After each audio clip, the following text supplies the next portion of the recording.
I think we could jump to the airbag. You know what? Let's talk about the airbag. This is some dystopian level right here. Like I don't even know. I don't even know what my stance is on this. Go ahead and hit me.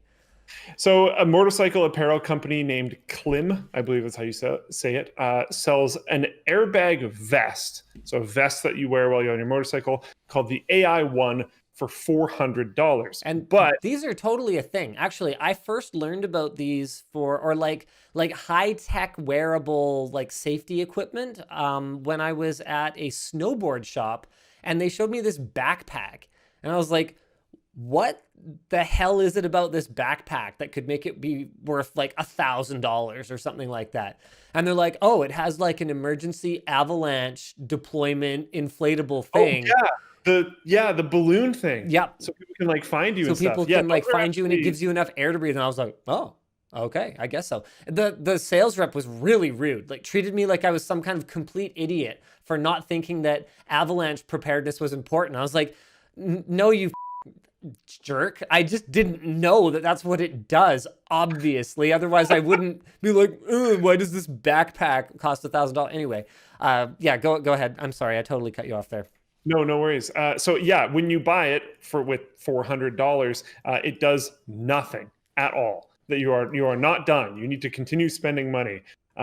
You have to activate the vest in a companion app. No. And When you buy it for $400, you need to buy it for an yep, okay. yeah, No, yeah. no. Okay, so you buy it for Sorry. $400, and you know what?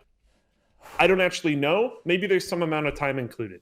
I don't know that part, but it is timed. So you need to lease the functionality of it because you've bought the hardware, I Right, guess. and it does Uh, nothing for $400 after whatever your trial period is. yeah. We're So assuming. you lease it for $12 a month to $120 a year, or you pay another $400, doubling the cost to $800 total dollars to just buy it outright and have it work forever. Okay, and the idea is that this airbag vest inflates if you fall, effectively kind of trying to keep you safe if you crash your And motorcycle. this tech works. They have a bunch of different examples of this. There was, I think we talked about it on a WAN show like a few years ago. There was a helmet, which was essentially, I think it was like built into your jacket or something. And then if you fell on a bicycle, it wasn't designed for a motorcycle. If you fell on a bicycle, it would inflate and wrap around your head, which was, I think, some like students from somewhere made it. Yeah, very interesting. What keeps getting me is like my credit card expired a while back, and there was like Yep. a couple different services that I forgot to update. Sure. And they like, I guess they emailed me, but I don't really check my personal email that often. It's like I Right. don't really use my personal email for very many things, to be completely honest. I basically just check my work ones. And it just the service stopped working. I was like, what the heck? What's going on? And then I figured out, oh, I need to update my credit card. If that happens with this, you die. Well, there's a 30-day grace period, okay? Okay, that's helpful, I guess. But past the 30-day grace period, I literally would be wearing a $400 accessory that does not work and will not deploy, and you would actually potentially, if not die, like it may not be the difference between life and death, but it could be the difference Yeah. between levels of injury. And so this is a direct quote from the company. It's not like guaranteed death if it doesn't deploy. I guess I was a little bit too hardcore there, but yeah. If customers choose to ignore the indicators and ride with inbox, is that what it's called? Inactive, that's on them. And we can expect it not to inflate in the event of a crash. So imagine, I mean, it's one of those things where, okay, I understand that their business model is to be paid for their product. Obviously, right? Like if you don't pay for the product, then you shouldn't have the product. But then imagine for a second being the person who, like, let's talk a hypothetical, right? You can freeze time. So you're watching, okay? You're watching this happen. Someone gets the back of their motorcycle clipped as they go through an intersection and the bike is wobbling, right? And they're heading into a turn and they're gonna slam into like a solid object, basically. It's gonna happen. Okay? Time is frozen. And you have the option to, for $400, save them. And you go, I don't know, they probably should have paid the $400 ahead of time. That's on them. Would you think it's better if Imagine being the kind of sociopath that's like, because I could see them having it inflate anyway and then sending collections after you or something. So that's what I was going to say. Do you think it would be better if it does inflate anyways, but it costs $800? Oh, interesting. So you have to pay a like lapsed subscription fee if it goes off. So it's more like paying for going off insurance and less like actually paying for the raw functionality. They still save your life, but they're kind of like, hey, dude, what the heck? Like, you weren't paying your active subscription. We saved you out of the money grabbing part of our hearts. You owe us a bunch of money. Would that be better to you? Way better. Way better. Yeah, way better. Because to me, it just comes especially down if that was clearly communicated that that's how that would work, right? Because the software has a moment. Like, this product has an opportunity, Mom Spaghetti, to save someone or let them potentially be horribly injured or get dead. This is a paying customer. And that's something that's just really, really frustrating to me about the whole Internet of Things, buy once, pay forever kind of model. Is just because someone didn't, buy it and give you their money exactly the way that you like them to or enough, doesn't make them not a paying customer all of a sudden. You can't just completely ignore them and treat them like garbage, literally let them die. Yeah, it's super awesome. Thomas Goff Towney says, if you've paid for the product, shouldn't it just bloody work? Okay, so that's where you get into the economics of, functionality as a DLC, right? Because here's the opposite, or here's the counter argument to that, right? Let's say in order for them to make enough margin on this product, their actual target sell price would have to be, let's say, $650, okay? So somewhere between the buy outright price of $800 and the lease forever price.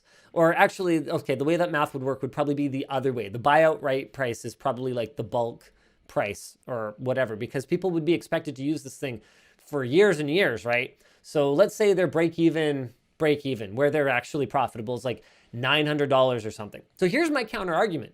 If you only need this thing, let's say you live somewhere like, I don't know, Vancouver, British Columbia, right? Like me. If you only need this thing for like 4 months out of the year, then it would be kind of great if all the people who buy it outright could subsidize you only needing to pay $400 up front, which, maybe wasn't enough for them to make the margin that they needed to make to be profitable. And then, slowly pay, whatever that would work out to, like about $48 to $60 a year over the next 5 to 10 years. Ultimately, that could be more sensible and affordable. I could take that $400 I didn't spend up front, or given I'm going to presumably use it for the first season, that $350 or so that I didn't spend up front, and I could put it in an index fund or something.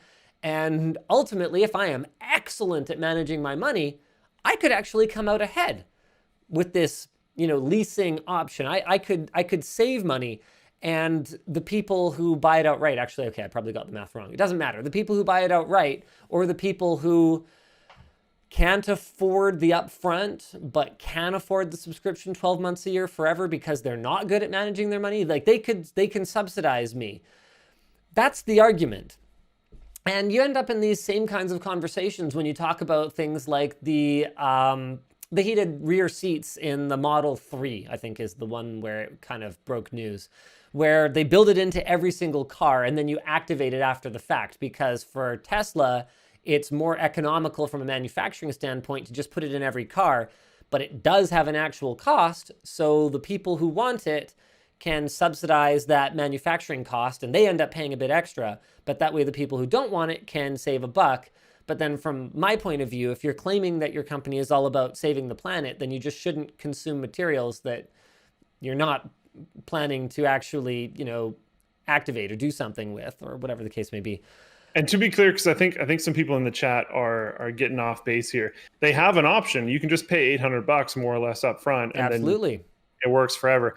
Something else that might be going on here, and something that might muddy the waters here as well, is like this is a apparel company. This is a pretty high tech device. Yep. They might not have done any of the software for this, so they might have to pay like a licensing fee for each user. That this detection of collision, whatever stuff is running on.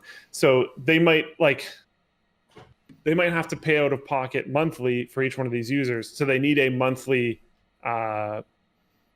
thing for it. But then that doesn't make a ton of sense because you can pay $400 up front, but maybe there's a way that they can buy out a user, blah, blah, blah. I don't know. It depends on like what kind of fees are going on in the background. But yeah, it's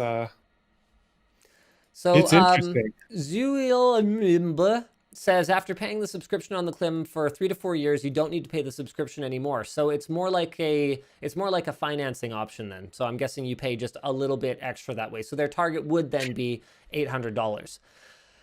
I don't know, man. I don't know what to tell you. I think there's a better solution. On the one hand, I'm in favor of making the barrier to entry for life-saving technology lower.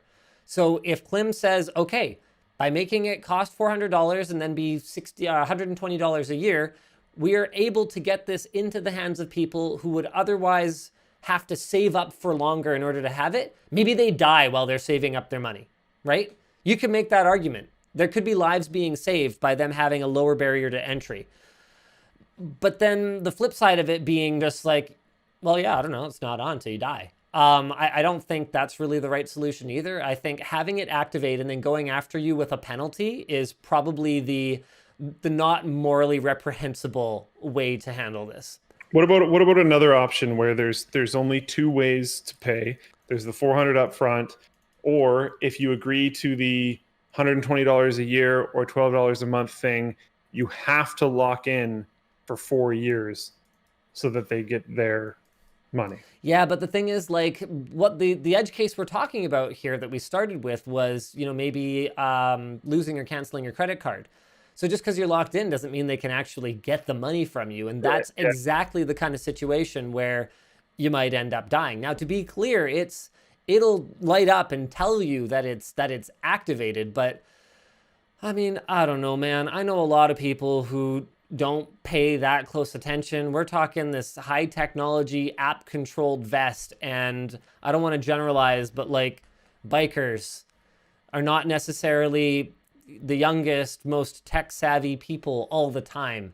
I mean, I thought motorcycles are one of those things that millennials are killing. What's the latest they probably thing? are. Apparently millennials are killing Coca-Cola. Yeah. Yeah, I don't. Which is great. Like, heck yeah. Let's get rid of it. Good job. hey, whoa. Luke, that's a very controversial take. I don't want to kill Coca-Cola. I need, you know, I'm super into that Coca-Cola. Are you? Well, not the North American swill that we can buy, but the sugarcane Coke, so good. So good. I'm lucky I don't live somewhere where you can actually buy good Coca-Cola.